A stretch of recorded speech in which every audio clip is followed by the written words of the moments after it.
Okay, hello everyone. Uh, Welcome to my series of power system analysis classes. And the class today is related with short circuit analysis.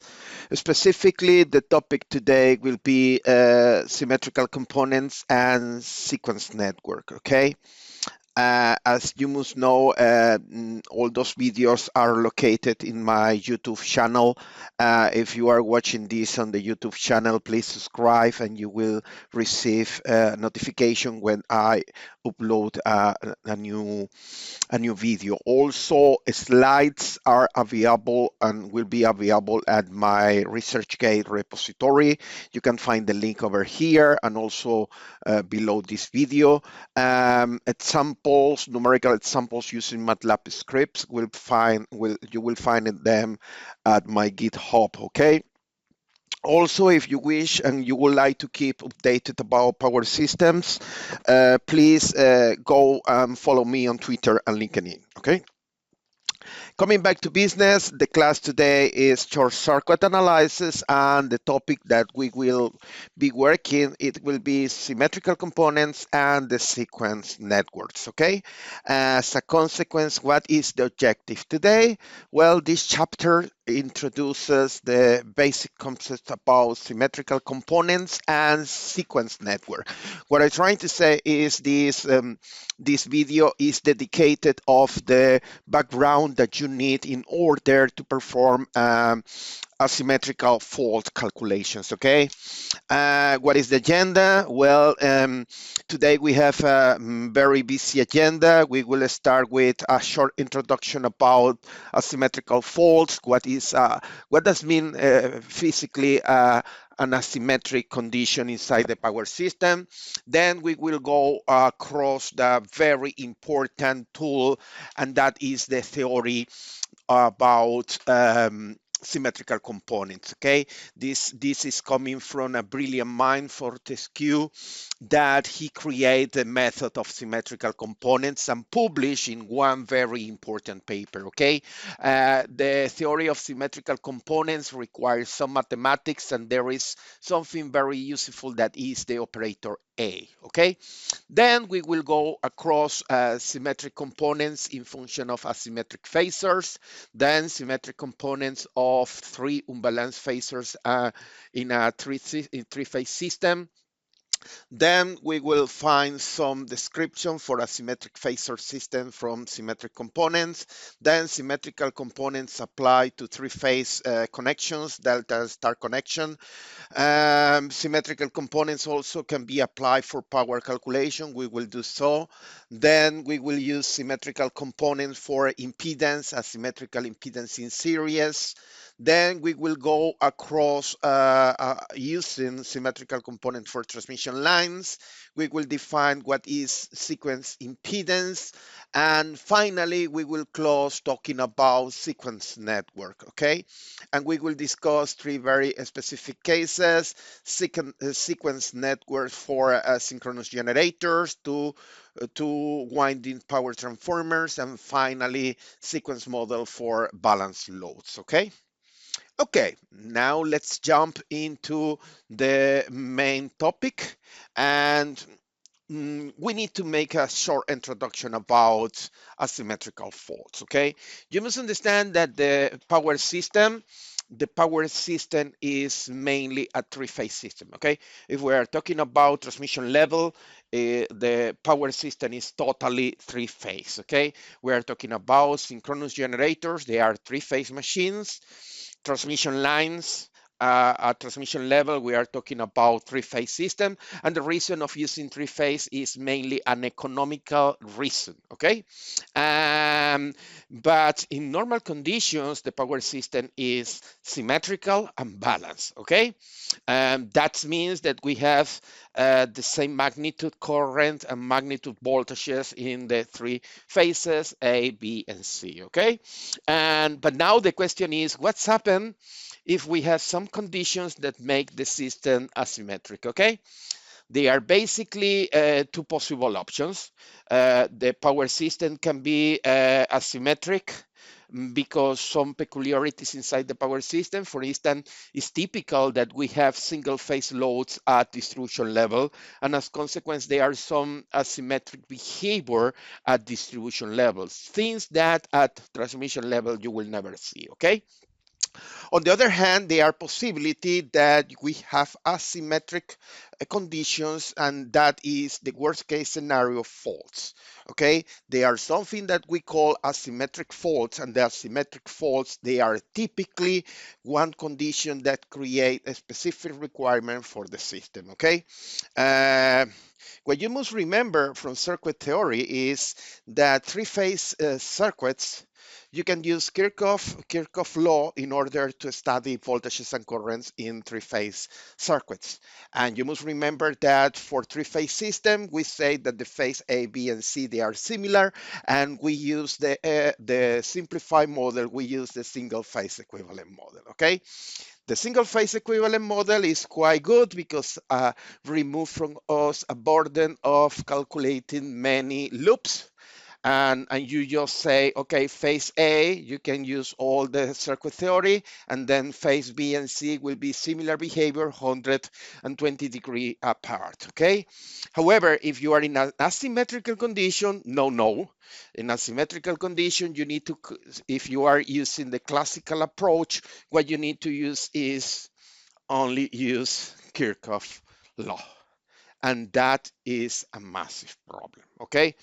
If you have asymmetrical conditions, you must be careful because single phase equivalent model assumptions are no longer valid, okay? What we need to do is use alternative approach, okay? Well, before I move forward and talk more about asymmetric faults and so on, I would like that you understand something. What does mean symmetric polyphase system? Well, you must understand that a symmetric polyphase system is a system that have m quantities, but the important characteristic of them is that there is a phase angle between them, and that phase angle depends of the number of phases, okay? If you can see my next slide, you can see on the left-hand side, we have a balanced system. Over there are three phasors. You can see voltage A, voltage B, voltage C.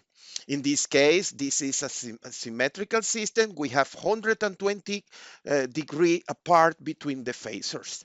What is the reason? Well, inside a circle, we have 360 degree divided by three phases. We have here a three-phase system.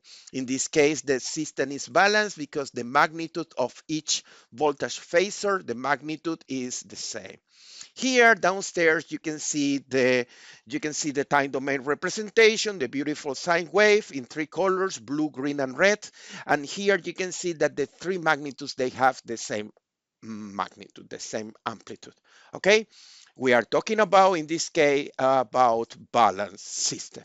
In a balanced system, the sum of the three phasors A, B, and C must be equal 0. But what is happening on the right hand side here? On the right hand here, you can see that the voltage A is bigger compared with B and C. To be honest, this case received the name unbalanced system. Here, they are 120 degree apart between the phasors, but there is a problem. The magnitude of those phasors are different. This is an unbalanced condition, okay? Well, what you need to understand is that the power system can be unbalanced during some conditions and asymmetrical during some conditions. And if you are using the classical circuit analysis, you will need to do a lot of mathematics, and you need to use the famous Kirchhoff law. But a brilliant mind around 1919, a brilliant mind, and the gentleman name was Fortescue. Fortescue create a very solid and beautiful mathematic theory that today is the basis of the unbalanced, and asymmetrical studies. That is what we call symmetrical components, okay? Symmetrical components is a mathematic tool that is specifically designed in order to be used when the system is asymmetrical or unbalanced, okay? Typical conditions that create asymmetry inside the power system: faults. For instance, short circuits. Short circuits, they impose some of those short circuits, they impose asymmetrical terminal conditions, shows asymmetrical conditions, and that is a problem. Another situation when we have imbalance impedance, or when we have open circuits. You must remember from my previous class this figure over here. You can see the classification. We have power system faults. That is a very dangerous condition, and one of those faults is the short circuit.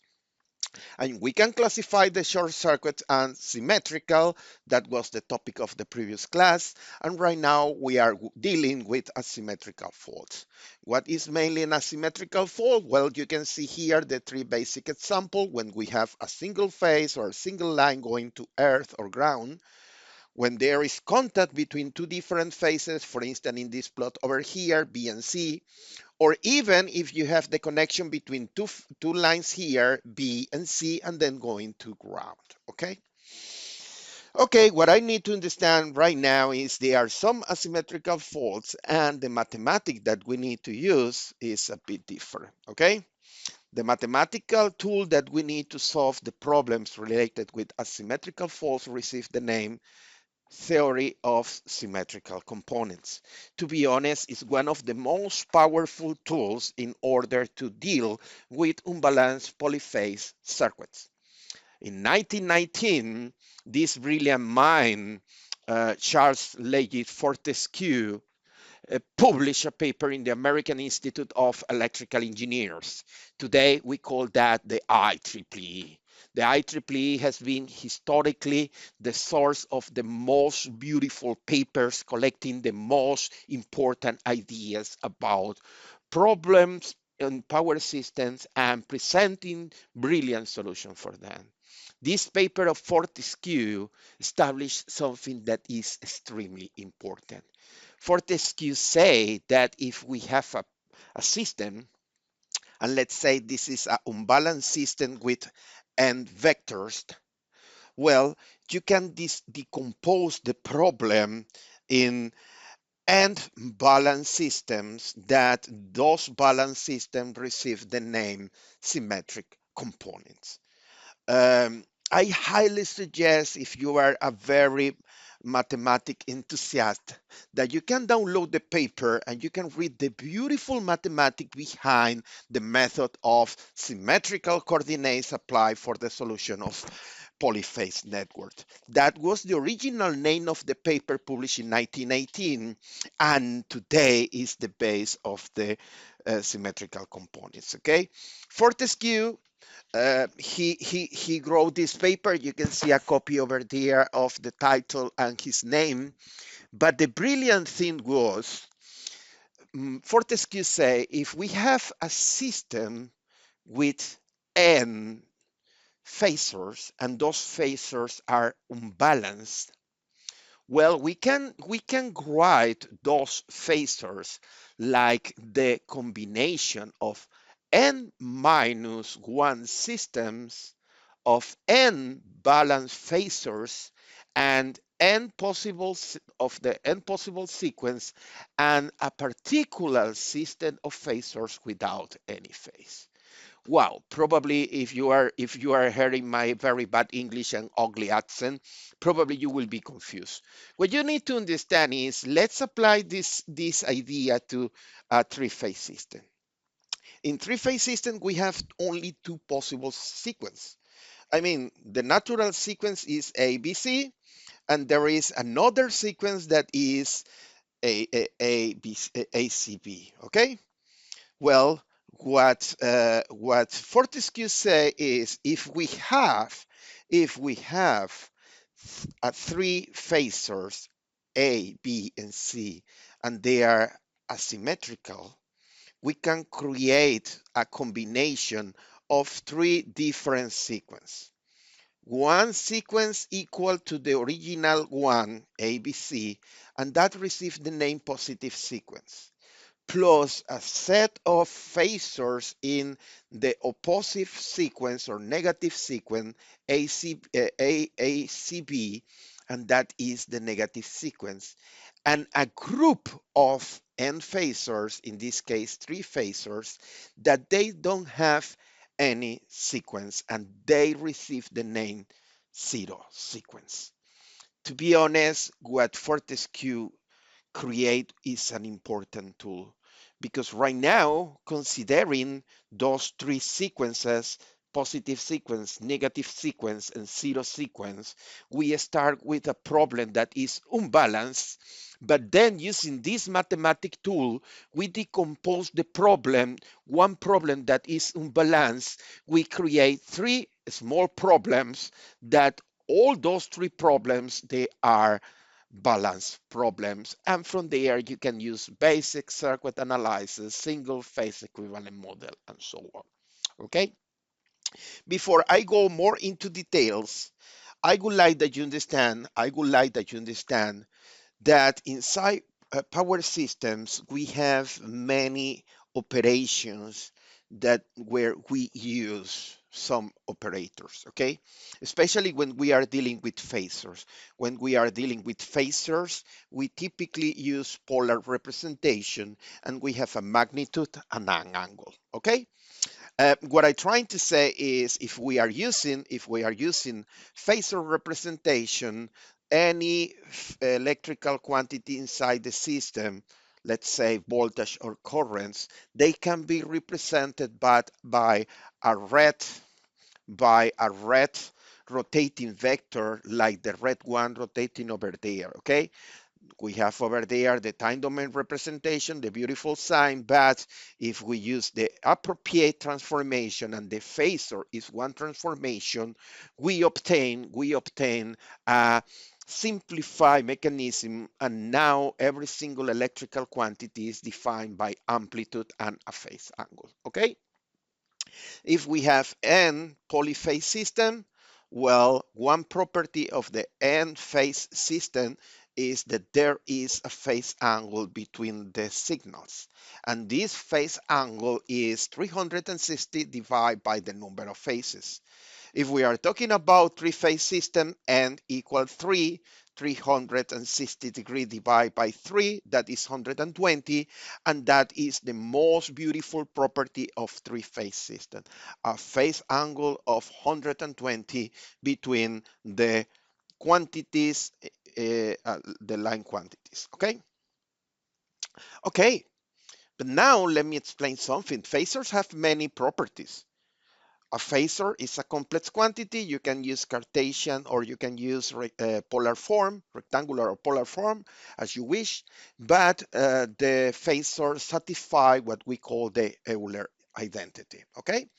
If we are using polar form, we can say that the phasor here, the phasor set, they have a magnitude and an angle, okay? And there are a few operations that you can do. For instance, if you are interested on the product between two phasors, it's extremely simple. If you are using the polar representation, the product will be the product of the magnitudes, yes, and you will the phase angle will be the sum of the phase angle, okay? What I'm trying to say is there are multiple operations using this beautiful transformation that is the phasor. However, inside power system and inside circuits, AC circuits, we use an operator that is quite useful, and that is J. Some of you must remember that J or I, depending if you are more into mathematician or into power system, J is typically a square root of -1. That is the imaginary unit. The imaginary unit, to be honest, is a operator, because if you multiply J and you multiply a phasor using J, what you are doing is not affecting the amplitude, but is rotating the phasor by 90 degrees.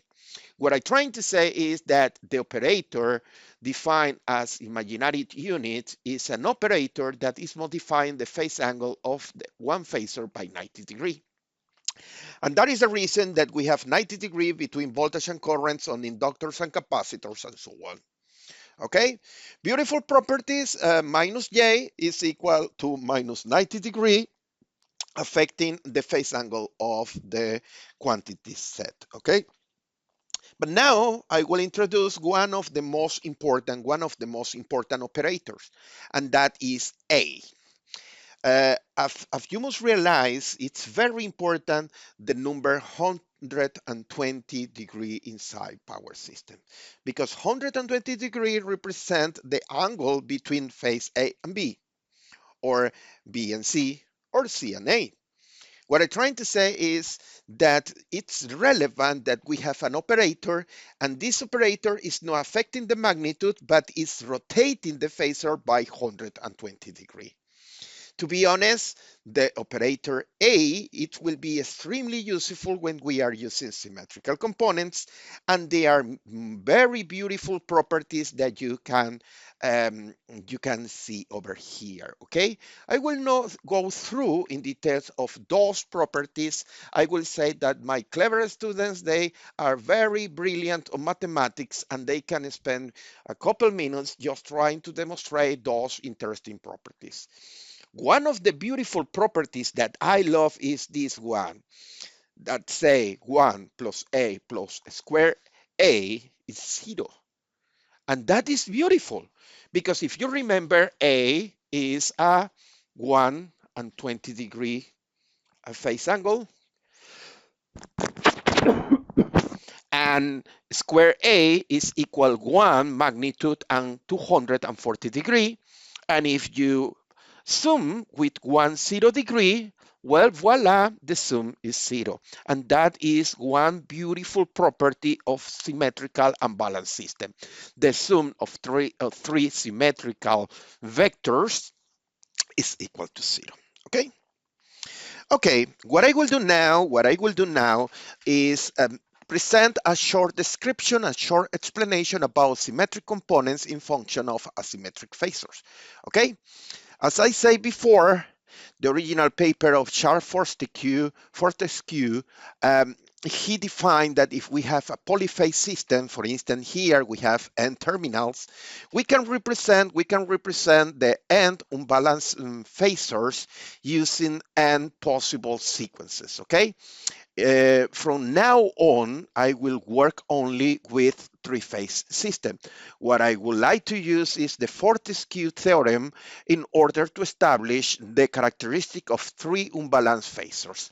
Let's see, for instance, that we are working with voltages A, B, and C, and those voltages are unbalanced phasors, but they belong to the sequence A, B, C. Okay?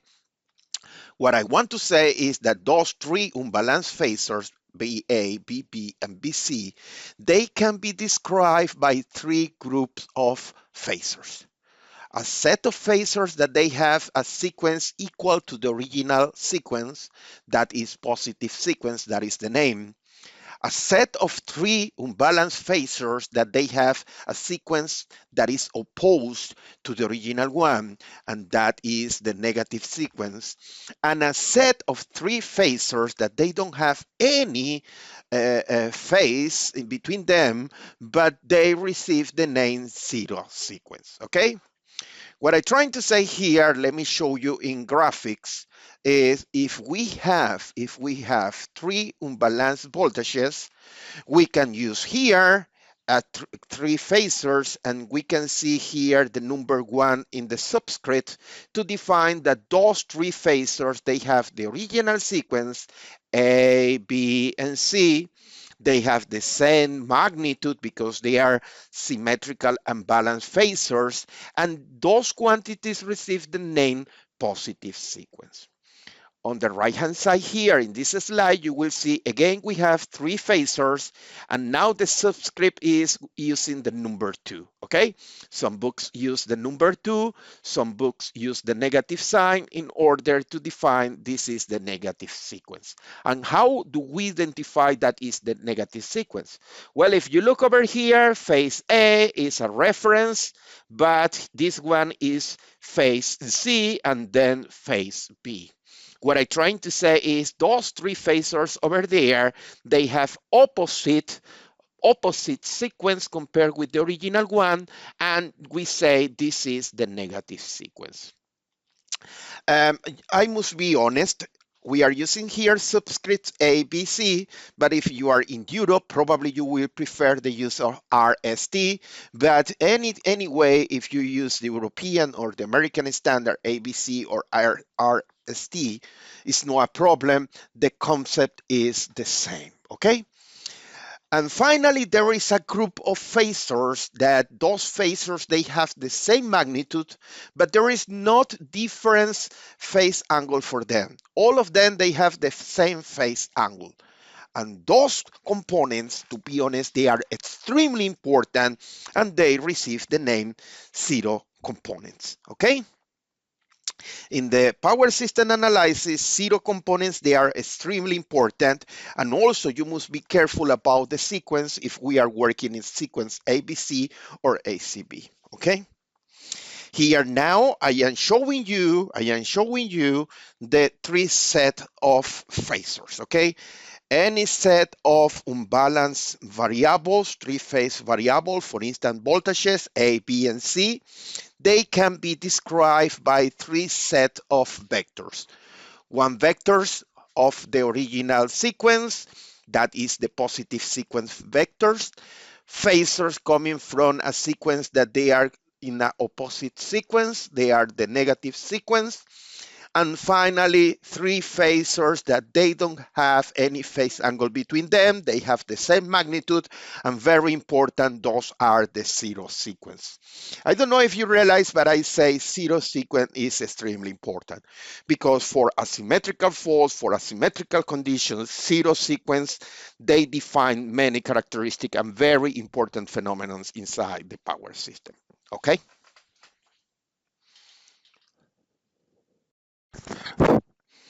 Okay. We have defined the Fortescue approach of decomposing unbalanced problem on three simple problems that we call symmetric components, okay? However, at this moment, we didn't define any specific equation that we can use for calculations, okay? What is the next step? The next step is I will be slowly but steady introducing the mathematical formulation for defining the symmetrical components, okay? What I will do now is imagine that we have three phasors and those phasors, they are unbalanced phasors, okay? Let's say we have three voltages, A, B, and C, and those phasors, they are unbalanced, okay? One is bigger than the other, and so on, okay? But they have 120 degrees between them, okay? Okay, also, I forgot to say, probably some of my mathematician colleagues, they will say, okay, also, if they don't have 120 degrees between them, you can use symmetrical components, okay? But that is a complex topic that I don't want to deal right now, okay? What I want to do is, if you have any problem, if you have three phasors, let's say voltages, phase A, B, and C, how do you decompose that problem into a system of three group of phasors, positive sequence, negative sequence, and zero sequence, okay? Probably you are at this moment wondering, okay, we have three phasors, A, B, and C, they are unbalanced. Why do I need to decompose in three groups that they have 9 different phasors? Because positive sequence, they are three phasors, yes. Negative sequence, subscript number 2, we have three phasors. And then we have zero sequence, subscript 0, and we have 3 plus 3, 6 plus 3, 9 quantities, okay? Well, to be honest, at first glance, you will say, okay, we are starting from 3 phasors and we are ending in 9 phasors. But in reality, we are ending in 9 phasors. But remember that positive sequence, that means that that is a balanced system. And at the end, you will use a one phase. Because if you are working on balanced condition, you can use the simplified single phase equivalent model. Then we have negative sequence. Again, you have 3 phasors, but at the end you will be using only one. Because again, because the system is balanced, negative sequence, yes, but it's a balanced system. But in this case, you can use the simplified single phase model. And finally, we have the zero sequence, a very peculiar sequence. But again, you will be using only one phasor for modeling and calculations, okay? Well, to be honest, starting from unbalanced,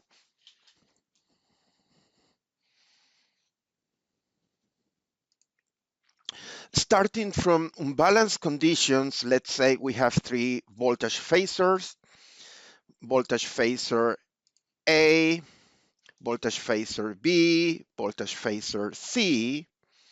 Well, right now we have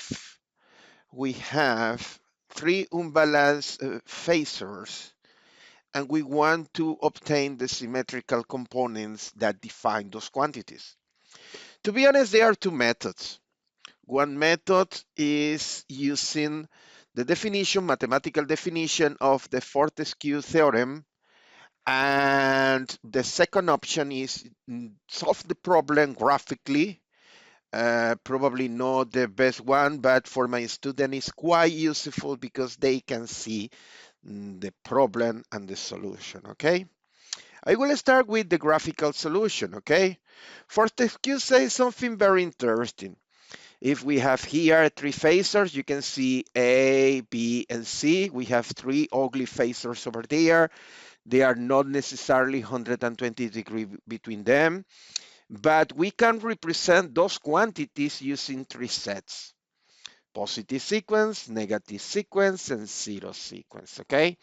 I believe you can see blue color for positive sequence, red color for negative sequence components, and finally this pink, or whatever the name cyan is, for zero sequence components, okay? Mathematically, what Fortescue say is, for instance, the phasor of voltage A, this phasor over here on the left hand, it will be the linear combination, the sum of this one on positive sequence, this one in negative sequence, and this one in zero sequence. Wow, mathematically it's quite brilliant and pure. However, from the graphical point of view, it's a bit puzzling to your mind. Okay, here I am showing the phasor diagram. I keep using black color for the unbalanced vectors or phasors, blue for positive sequence, red for negative sequence component, and cyan or pink, whatever the name is, for the zero sequence components. I will work at this moment, I will show you just basically the results coming from the phase A, okay? The phasor A, you can see here, this is the unbalanced phasor, yes? Blue, you can see here, the blue is the positive sequence. The red over there, that is the negative sequence, but we are saying I need to sum positive sequence plus negative sequence plus zero sequence. The result is my asymmetrical variable, the voltage A.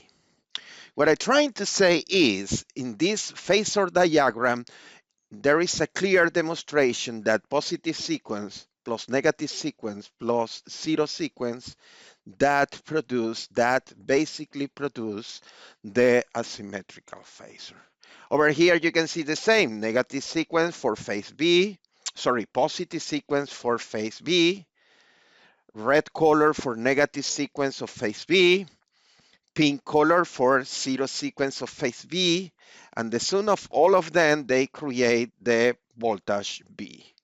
And finally, on this left-hand side, you can see positive sequence in blue, red for negative sequence in phase C, finally zero sequence for phase C, and you can see the phasor for voltage Z. What I need that you understand is the graphical method is very good that you can see the sum of those phasors. They provide the asymmetrical phasors. But in reality, we don't do that. It's impractical. It's very good for the phasor diagram to show my students. But from the mathematical point of view, what we need to use is this set of equation. I don't know if you realize, but this is a very interesting problem, okay? First, this is a linear combination. That means this is a linear problem. In this linear problem, we have algebraic variable using complex numbers because say zero sequence, positive sequence, and negative sequence, they are phasors. And they are phasors and they are represented as complex numbers with magnitudes and phase angle. But the interesting thing here is that if we go to the mathematical description of this problem is, you know VA, you know BB, you know BC, but the interesting question is, how do we get 9 unknown variables starting from three known variables? To be honest, the number of unknown variable is massively big compared with 3 times the number of known variables. As a consequence, at first glance, this is a problem that they has no solution or infinitive solution. However, Fortescue was extremely clever, and what he did was rewrite the problem using the operator A, and in that sense, you simplify the problem and you get a straight solution, okay? Okay, let's do the following. Now let's move to how do we define asymmetrical phasors from symmetrical components? Okay, let's start with the following. Fortescue said that if we have 3 unbalanced phasors, we can create a group of positive sequence, negative sequence, and zero sequence, okay? However, positive sequence, they are balanced. That means that the magnitude of the 3 phasors, they have the same magnitude. The main difference is there is 120 degrees apart between the phasors.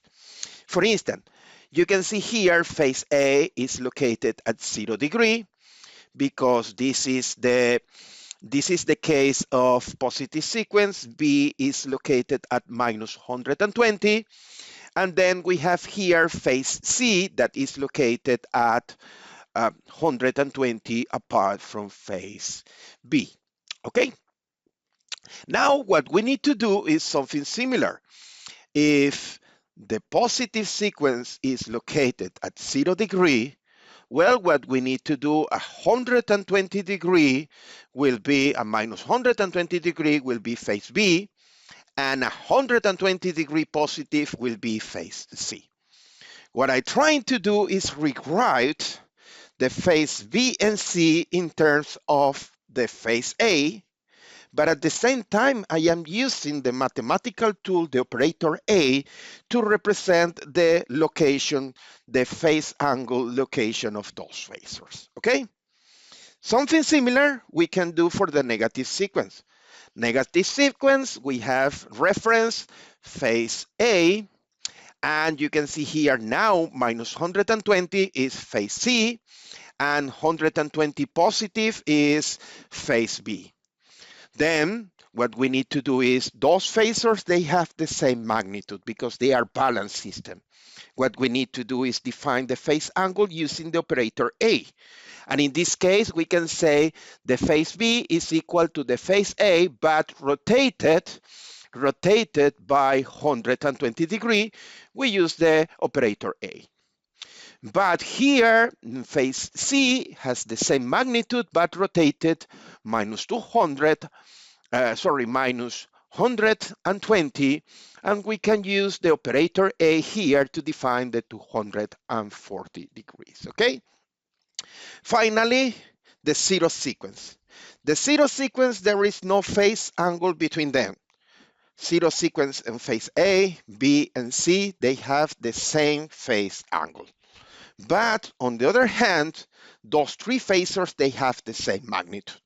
As a consequence, I can write the phase B and C in zero sequence in terms of the phase A.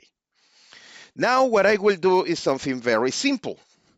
We started from the original problem. The original problem is defined here. We have three known variables, BA, BB, and BC.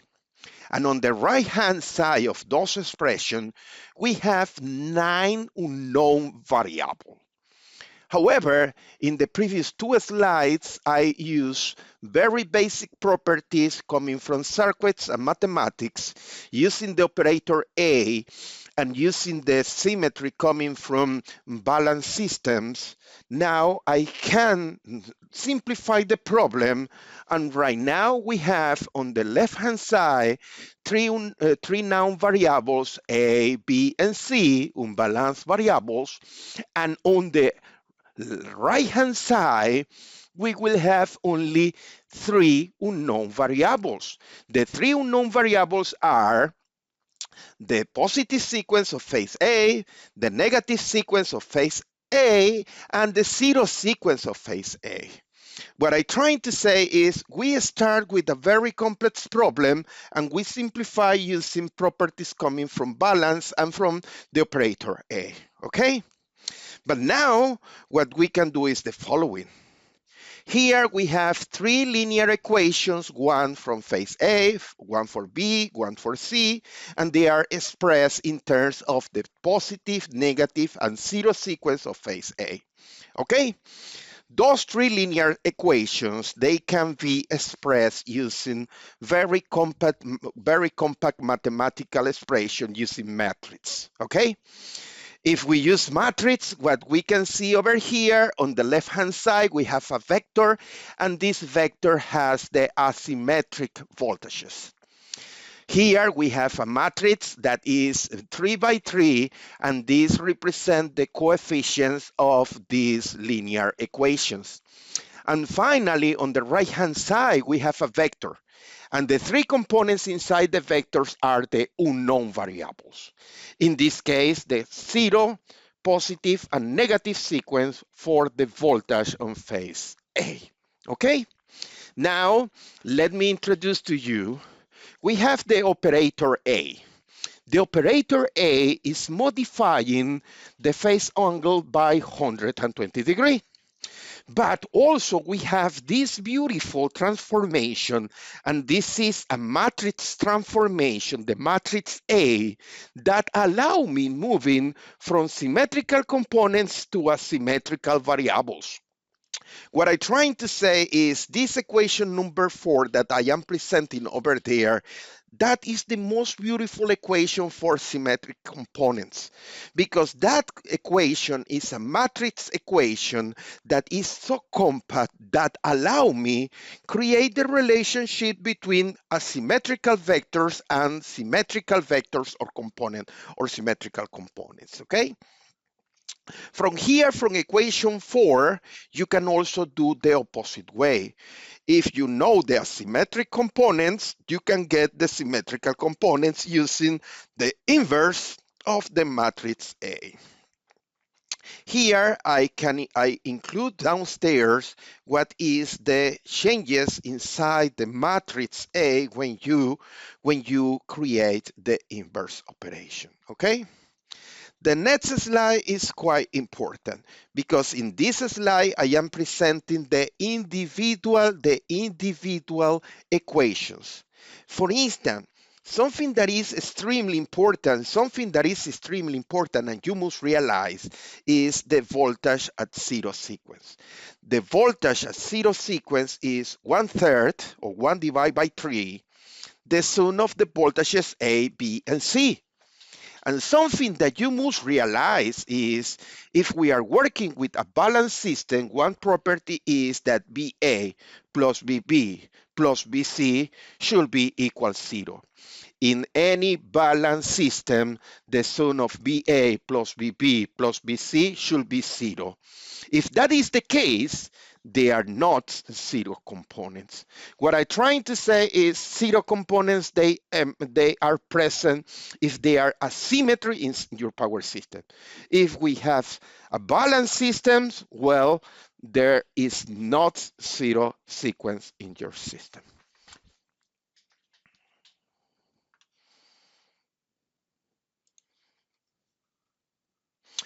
Okay, we conclude with the decomposition of symmetrical components of voltage phasors.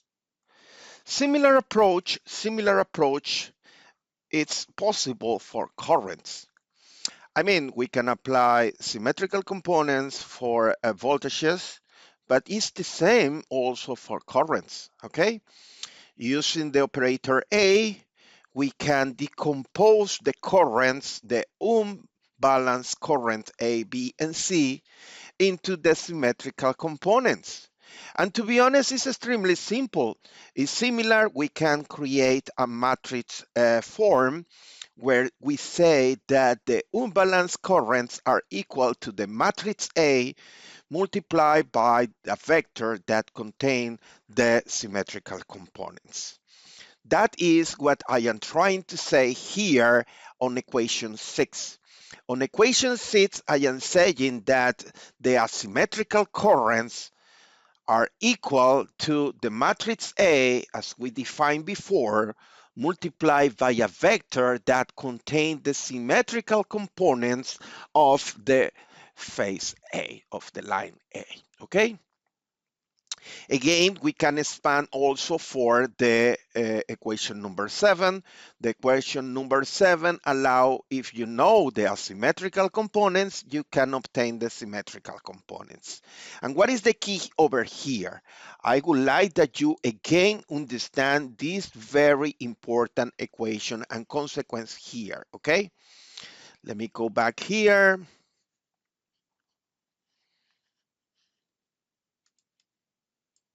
I'm sorry, that is not the place, it's here. I need that you focus in this equation because this equation is extremely relevant for asymmetrical faults and also later for protection systems, okay? Zero components coming from currents, zero components coming from currents, they are extremely important.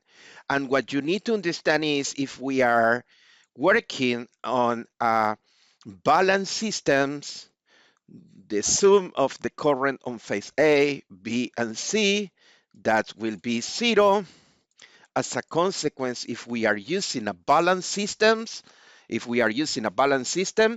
they are not zero sequence components, okay? Okay, let's move forward. Now, I need to talk about the physical connection of three-phase loads, okay? Inside three-phase systems, there are two basic ways to connect loads, and those loads are symmetrical and balanced, okay? One of those schemes is the star connection. The star connection is the most interesting connection because they allow to connect a three-phase load in a common point that we identify as the neutral point, okay? You can see here we have the neutral point. This is the neutral point here. And in some cases, we can have physical connection between the neutral point and what we call the ground point or the earth point, okay? If there is a physical connection, that is extremely important because during unbalanced condition, zero sequence, they can go here to the neutral point, zero sequence here, and zero sequence here, and then that zero sequence can go to ground, okay? What I want to tell you is that the neutral point is extremely important, because the kind of connection that we use in between the neutral point and ground define the possibility of having or not zero sequence in your system. For instance, what's happened if the neutral point, I think you can see the example here on the right hand side. In this case, the neutral point is what we call isolated or floating from the ground, because there is not any physical connection between the neutral point and ground. As a consequence, it's impossible, it's totally impossible a current flowing through the neutral points, and as consequence, that system, the neutral current should be zero, okay?